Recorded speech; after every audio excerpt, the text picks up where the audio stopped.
మంత్రి కోమటిరెడ్డి వెంకటరెడ్డి ఇలాకాలో యూరియా కోసం అన్నదాతలు అరిగోసపడుతున్నారు. నల్లగొండ జిల్లా కేంద్రంలోని సహకార సంఘ గోదాములలోని యూరియా కొరత వేధిస్తోంది. రైతులకు సబ్సిడీ ద్వారా యూరియా ఇవ్వలేమని నిర్వాహకులు చేతులెత్తేశారు. దీంతో రాష్ట్ర ప్రభుత్వం తమపై ఆర్థిక భారం మోపుతుందని రైతన్నలు ఆవేదన వ్యక్తం చేస్తున్నారు. ప్రభుత్వ వైఖరిని నిరసిస్తూ నల్లగొండలోని కోఆపరేటివ్ మార్కింగ్ సొసైటీ ఆఫీస్ ముందు రైతు సంఘ నేతలు ఆందోళన చేపట్టారు. ఇదే అంశానికి సంబంధించి తాజా సమాచారం ఐ న్యూస్ ప్రతినిధి కిరణ్ అందిస్తారు. అన్నదాతకు యూరియా కష్టాలు కంటిన్యూ అవుతా ఉన్నాయి. ప్రభుత్వం నిర్లక్ష్యం వైఫల్యమే కారణమని కూడా తెలుస్తూ ఉంది. ప్రస్తుతం అయితే ఉమ్మడి నల్గొండ జిల్లా వ్యాప్తంగా కోఆపరేటివ్ సొసైటీ మార్కెటింగ్ సొసైటీకి సంబంధించి కావచ్చు, ఇటు ప్రైవేటు డీలర్ల వద్ద యూరియా కొరత ఉన్నట్టు కూడా మనకు స్పష్టంగా తెలుస్తూ ఉంది. ప్రస్తుతం అయితే మనతో పాటు ఇక్కడ రైతు సంఘాల నేతలు ఉన్నారు. యూరియా కష్టాలు ఏ విధంగా ఉన్నాయి వారిని అడిగి తెలుసుకుందాం. అన్న, ఎట్లా ఉంది పరిస్థితి యూరియా? నల్గొండ జిల్లాలో రైతాంగము దాదాపు నాట్లు పెట్టి పచ్చబడేటువంటి పరిస్థితి వచ్చింది. యూరియా కొరకు ఎక్కడ తిరిగినా ఏ అధికారులు అడిగినా ఎవరు పట్టించుకునే పరిస్థితి లేదు. అసలు ఈ ప్రభుత్వానికి ముందు చూపు ఉందా లేదా అని మేము అడుగుతున్నాం. ఇప్పుడు ఏదైతే DCMS ద్వారా నల్గొండ జిల్లాలో మేజర్గా మనము యూరియా అందించవలసిన అవసరం ఉంది, వీళ్ళు చేతులు ఎత్తేసిర్రు. అట్లాగే ప్రైవేట్ డీలర్లు కూడా ఒక తీర్మానం చేసుకొని మేము యూరియా అమ్మమని వాళ్ళు అన్నారు. అసలు రైతులు ఎటుపోవాలి? వాళ్ళు రైతులు కనీసం రైతుల గురించి పట్టించుకున్నటువంటి ఈ ప్రభుత్వము ఏం ఆలోచిస్తున్నట్టు? అటు ప్రైవేటు వ్యాపారులు ఇవ్వరు, ప్రభుత్వం ద్వారా నడిచేటువంటి ఈ యొక్క DCMS ద్వారా ఇవ్వరు. ఆకాకు సంబంధించి తర్వాత మార్కెట్కి సంబంధించిన వాళ్ళకు లారీ కిరాయిలు ఇచ్చి ఇతరులకు లారీ కిరాయిలనే కారణం చెప్తున్నారు. దీన్ని పరిష్కరించాల్సింది ఎవరు అంటే ప్రభుత్వ అధికారులే పరిష్కరించాలి. కానీ ఇలా తీవ్రమైనటువంటి ఆందోళనలో రైతాంగం ఉన్నది. సీజన్ పోయిన తర్వాత వేసుకుంటే ఉపయోగం లేదు. అందుకనే చాలా నష్టం రైతాంగానికి కలిగిస్తున్నది.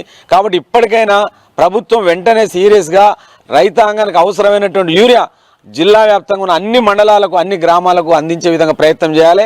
ఇది చాలా అన్యాయం.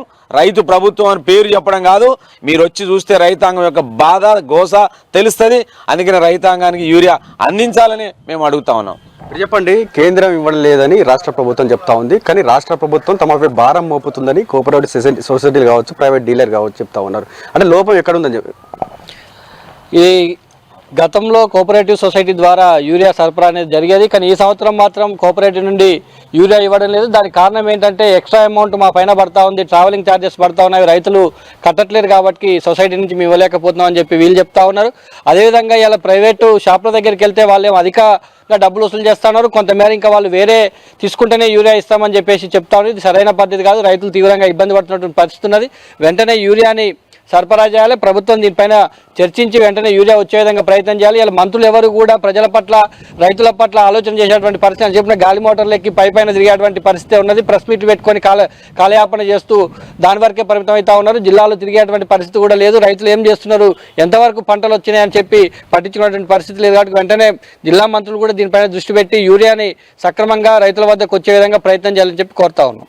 మీరు చెప్పండి, జిల్లా హెడ్ క్వార్టర్లోనే ఈ పరిస్థితి ఉందని అంటే ముందు రైతులకు యూరియా కొరత ఇంకా తీవ్రతరమయ్యేటువంటి అవకాశం ఉంది. అంటే రైతుల పక్షాన్ని మీరు ఏ విధంగా పోరాడబోతున్నారు? ఇప్పుడు చాలా తీవ్రమవుతుంది. ఇప్పుడు మొదలనే అసలు యూరియా అందించే పరిస్థితి లేదు. మొత్తం నాట్లు అయిన తర్వాత యూరియా ప్రభుత్వం అందించే పరిస్థితి అయితే కనిపించట్లేదు. షాపుల దగ్గర పోయి చెప్పులు పాస్బుక్లు మళ్ళీ లైన్లో పెట్టేటువంటి పరిస్థితి వస్తుంది.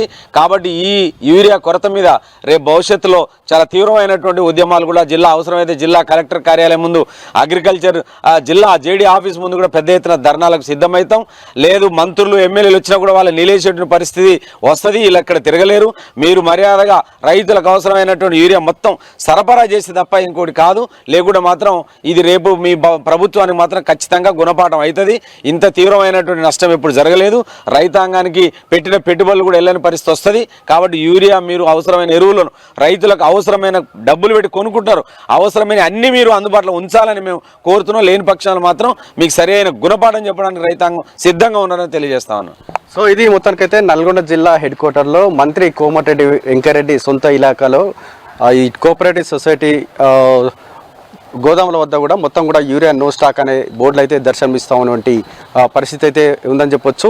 ఇటు రైతులకు సంబంధించి ఇప్పుడు యూరియా కొరత కారణంగా కూడా ఇటు బ్లాక్ మార్కెట్లో ఆశ్రయిస్తున్నటువంటి పరిస్థితి అయితే ఉందని చెప్పొచ్చు. ఇక్కడ సబ్సిడీ ఇచ్చేది 266 రూపాయలు అయితే బ్లాక్ మార్కెట్లో 700, 800, 900 ఇట్లా 1000 రూపాయలు కూడా కొనుక్కోవాల్సినటువంటి దుస్థితి అయితే నెలకొందని చెప్పొచ్చు. ఇప్పటికైనా ప్రభుత్వం స్పందించి యూరియా కొరత తీర్చాలని కూడా రైతులు కావచ్చు, రైతు సంఘ నేతలు డిమాండ్ చేస్తూ ఉన్నారు. లేని పక్షంలో తమ పోరాటం ఉధృతం చేస్తామని కూడా హెచ్చరికలు కూడా జారీ చేస్తూ ఉన్నారు. ఇది ఇక్కడ పరిస్థితి. కెమెరామెన్ రాజుతో కిరణ్.